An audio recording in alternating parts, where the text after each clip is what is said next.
सनतों का मुस्तहकम होना मजबूत मईशत की ज़मानत है और गुज़श्ता 3 सालों में पाकिस्तान की टेक्सटाइल सनत ने मईशत की मजबूती के लिए अपना फ़ाल किरदार भरपूर तौर पर निभाया।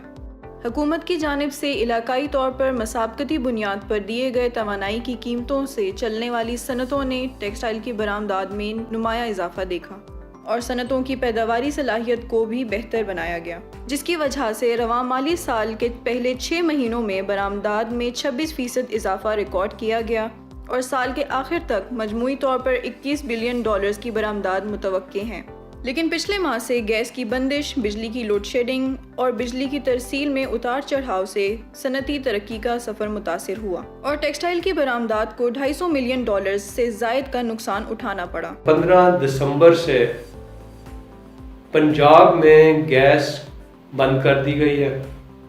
$6.5 के बजाय $9 रेट कर दिया गया है और $9 के रेट पे भी पूरी गैस मुहैया नहीं की जा रही।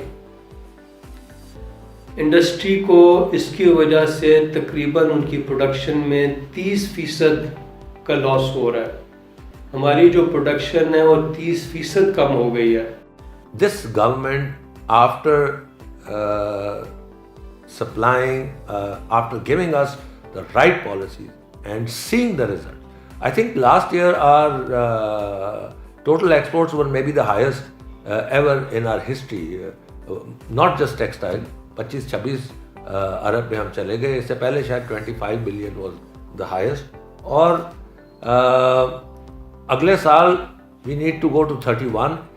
हमारी टेक्सटाइल ही अगर आप ले लें तो in the next 7-8 years we have projections of taking our exports up to $50 billion. Can you think of what it will do to the current account deficits and the trade imbalance? कि अगर हम इतना कुछ कर लें, आपको IMF के पास जाने की ज़रूरत नहीं है। हम $1 billion a year या $2 billion a year एक $6 billion के प्रोग्राम के लिए हम अपनी इंडस्ट्री का गला घूंट रहे हैं। सबसे बड़ी नीड हमारी जो है वो एनर्जी है। एनर्जीज के ऊपर गवर्नमेंट ने बड़ा अच्छा एक स्टेप लिया कि रीजनली कम्पिटिटिव एनर्जी टैरिफ जो है वो हमें दिया, लेकिन उसमें अब इश्यूज आने शुरू हो जाते हैं। मसलन जैसे आपने देखा कि लास्ट 15 दिसंबर से गैस बंद कर दी गई। जब gas without any notice, without any information, just abruptly और सडनली जब गैस बंद हो जाती है तो एकदम जो प्रोडक्शन है आपकी रुक जाती है। जब प्रोडक्शन नहीं होगी तो then there will be no exports. Exports नहीं होंगी तो फॉरेन एक्सचेंज हम कहाँ से लेंगे। हमारा जितना यूटिलिटीज़ का यूज़ है कि इलेक्ट्रिसिटी तो खैर मस्ट है, लेकिन उसके अलावा तकरीबन सारे सेक्शंस में गैस की भी यूजेज है, उसके अलावा स्टीम बन रही है। तो ये सारी यूटिलिटीज़ जो हैं वो ओवरऑल हमारी यूटिलिटीज़ के रेट कम ना होने की वजह से और इसमें जो राइज़ आया है उसकी वजह से हमारी जो कॉस्ट ऑफ प्रोडक्शन है वो बढ़ती जा रही है। एक चीज़ मुझे नहीं समझ आ रही कि हमारी मिनिस्ट्री ऑफ पेट्रोलियम जो एक successful regionally competitive energy tariff का एक पिछले 3.5 साल का एक उन्होंने एक मुराद दी इंडस्ट्री को, जिसके रिजल्ट्स आपके सामने आ रहे हैं। अब 3.5 साल के बाद उसको चेंज करने का क्या मकसद है, क्या वजह है जो कि हम जहाँ पे एक्सपोर्ट्स भी बढ़ती जा रही हैं हमारी, हर महीने हम देख रहे हैं कि हमारे फिगर्स रिकॉर्ड फिगर्स आ रहे हैं एक्सपोर्ट्स के।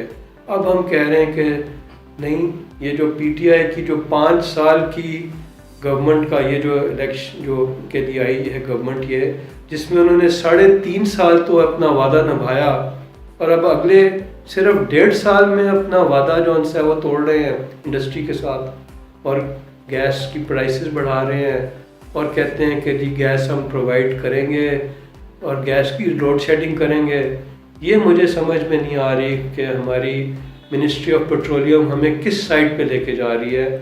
एक हमारी जो मोमेंटम बना हुआ है एक्सपोर्ट सेक्टर का, उस मोमेंटम को क्यों तोड़ा जा रहा है। अब अगर यहाँ पे कोई ब्रेक आएगी और हमें एफिशिएंट एनर्जी नहीं मिलेगी, it's, let me reiterate again, it's not only the price, it's also the supply. आप हमें सस्ती गैस के बजाय हमें अब महंगी गैस भी मिल रही है, हम उस पर भी चलाने को तैयार हैं। मिले तो सही, जब मिलेगी नहीं, और बिजली पे भी जाने को तैयार हैं अगर आप बिजली हमें अनइंटरप्टेड दे देंगे। लेकिन ये दोनों चीज़ें नहीं हो, ना महंगे प्राइस में हमें इस वक्त गैस मिल रही है, ना किसी किस्म की प्राइस पे हमें वो उस क्वालिटी ऑफ इलेक्ट्रिकल सप्लाई मिल रही है जो ज़रूरी है।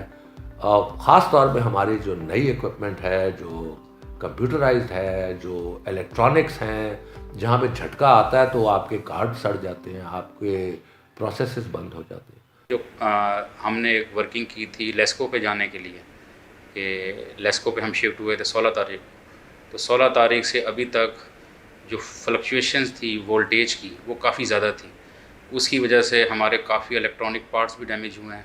और इसके अलावा चूँकि हमारा काम ही बेसिकली इसमें स्टीम, इलेक्ट्रिसिटी और सारी ड्राई हीट इन्वॉल्व है, जो कि प्रोसेस की रिक्वायरमेंट है, उसमें जितना भी कपड़ा चल रहा था वो अगर स्टॉपेज आता है कोई भी 20-25 मिनट के लिए कपड़ा रुका रहता है, तो बेसिकली मशीन्स के अंदर हीट है जो कि उसके शेड पे भी इम्पैक्ट डाल रही है, उसकी प्रॉपर्टीज़ पे, इवन उसकी स्ट्रेच पे, क्योंकि हम हाई एंड आर्टिकल बना रहे हैं जो कि मॉडर्न ट्रेंड्स के मुताबिक ज़्यादातर हमारा 90% जो फैब्रिक है वो स्ट्रेच है, यानी कि लाइक्रा फैब्रिक या स्पेंडेक्स फैब्रिक, जिसमें स्ट्रेच है, जो कि आजकल मॉडर्न दौर की रिक्वायरमेंट है कि आप जितना इजी टू वेयर पहन सके। और हम बेसिकली मॉडर्न रिक्वायरमेंट के मुताबिक काम कर रहे हैं कि जितना इजी टू वेयर कपड़ा बना सकें।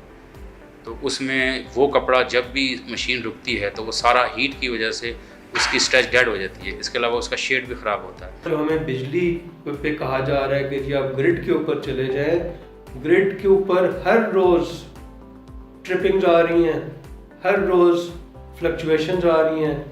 हमारी सेंसिटिव इक्विपमेंट जो मशीनरी है हमारी मिलों की, आजकल की मॉडर्न मशीनरी के अंदर इलेक्ट्रॉनिक्स इतने सेंसिटिव हैं कि वो थोड़ी बहुत फ्लक्चुएशन भी नहीं बर्दाश्त कर सकते। फौरी मशीन स्ट्रिप हो जाती हैं, प्रोडक्शन लॉसेस होते हैं, क्वालिटी के ऊपर इफ़ेक्ट पड़ता है इसका। और हमारी जो ग्रिड्स हैं वो अभी हमारी इंडस्ट्री के साथ जो क्वालिटी सप्लाई है देने के काबिल नहीं हैं अभी हमारे ग्रिड्स। ये डेटा आपके सामने है, आप खुद चेक कर सकते हैं कि कितने ग्रिड्स के अंदर ट्रिपिंग आ रही है। हम एक दिन में इलेक्ट्रिकल एनर्जी पे जाने को तैयार हैं, लेकिन हुकूमत के पास वो मीन्स ही नहीं है, वो ज़राए ही नहीं है कि वो हमें वो प्रॉपर इलेक्ट्रिकल एनर्जी दे दे। आपके डिस्ट्रीब्यूशन सिस्टम ने जितनी हुकूमतें आई, इंक्लूडिंग द करंट गवर्नमेंट, आपने एक बहुत ज़्यादा एम्फेसिस कर दिया ऑन जनरेशन ऑफ इलेक्ट्रिसिटी। आप ट्रांसमिशन की तरफ नहीं आए। और मैं तो सारी की सारी अपनी जो मैन्युफैक्चरिंग है उसको इलेक्ट्रिसिटी पे ले जाने को तैयार हूँ, प्रोवाइडेड कि आप गारंटी करेंगे कि आप मुझे अनइंटरप्टेड सप्लाई ऑफ इलेक्ट्रिसिटी देंगे, and that will become my primary source of energy. लेकिन ये मुमकिन नहीं है।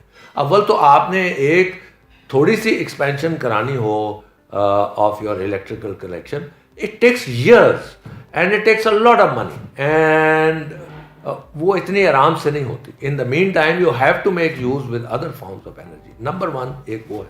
नंबर 2, इतनी ज़्यादा ट्रिपिंग्स होती हैं इन डिफरेंट सीजन। सर्दियों में फॉग आ जाता है, ठंड आ जाती है, गर्मियों में डिमांड बड़ी हाई हो जाती है।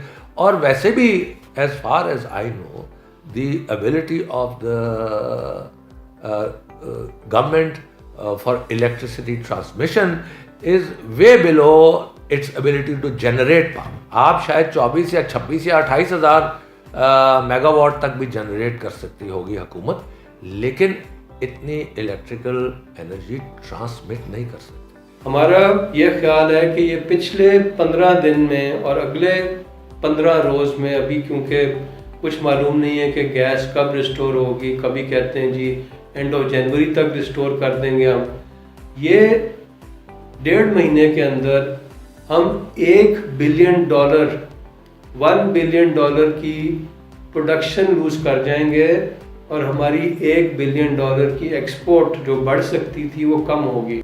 आप क्यों अपनी इंडस्ट्री को उस तरफ ले जाना चाहते हैं जहाँ पे उसको वो वाली एनर्जी नहीं मिलेगी जो उसकी एफिशिएंसी बढ़ाए और प्रोडक्टिविटी को ऊपर ले जाए and make us competitive. So in order to make us regionally competitive, हमारा किसके साथ मुकाबला है? Bangladesh, India, Sri Lanka, Vietnam. आप उनको देखें, उनको किस किस्म के टैरिफ्स मिल रहे हैं और उनको किस किस्म की एनर्जी सप्लाईज मिल रही हैं अनहिंडर्ड, और उनको किस किस्म की पॉलिसीज मिल रही हैं। जो भी पॉलिसी हो उसमें कंटिन्यूटी होनी चाहिए, उसमें तमाम स्टेक होल्डर्स को साथ शामिल करके उनके कॉपरेशन के साथ फिर चीज़ों को डिवाइस किया जाए, पॉलिसीज़ को डेवलप किया जाए और उनकी इम्प्लीमेंटेशन जो है उसी के हिसाब से हो। अब 15 दिन आपकी प्रोडक्शन जब बंद रही है तो नेचुरली आपकी प्रोडक्शन जो है वो नीचे चली गई है, आपके जो ग्राफ्स हैं वो नीचे जाना शुरू हो जाएंगे, आपकी एक्सपोर्ट्स जो हैं वो उसको सेटबैक पहुंचेगा। तो इसलिए सबसे अहम चीज़ जो है कि तमाम स्टेक होल्डर्स को साथ लेके चला जाए। मेरी रिक्वेस्ट है with the Honorable Respectable Prime Minister of Pakistan and Honorable Federal Ministers जो इस concerned ministers हैं कि इसको एक नेशनल पर्सपेक्टिव, एक्सपोर्ट के पर्सपेक्टिव में देखें और ऐसी डिसीजन लें जिससे हमारी एक्सपोर्ट्स फर्दर बढ़ें और हमें एक दफ़ा ये IMF के जंजाल में जो हम फंसी हुई है पूरी कौम, इससे हमें निजात मिल सके।